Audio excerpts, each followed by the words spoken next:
Hello guys, আজকে আমি রান্না করেছিলাম সাদা ভাত, শুটকি মাছের চাটনি, তার সাথে আম ডাল, তারপরে মাংস 2 টুকরো ছিল, সেটা আমার জন্য রাখা ছিল, সেটা আমি একটু সব মশলা দিয়ে একটু ফ্রাইয়ের মতন করে নিয়েছিলাম।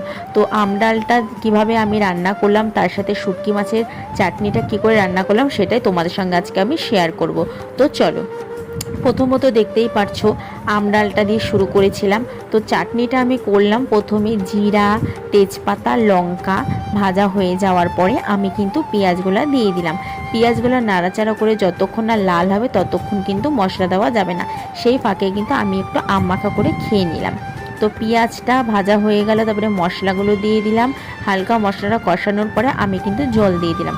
মশলা কষানোর পরে জল দেওয়ার পরে যখন হালকা কষানো হয়ে গেল তখন শুটকি মাছটা দিয়ে দিলাম, কিছুক্ষণ রেখে দিলাম। তারপরে দেখতে পেলে আমার শুটকি মাছটা কিন্তু রেডি হয়ে গেল। তারপরে আমি আম ডালটা করলাম, সর্ষা দিলাম, তেজপাতা, লঙ্কার গুঁড়া দিয়ে আমটা ভাজা হয়ে গেলে ডালটা কিন্তু দিয়ে দিলাম। তো আজকের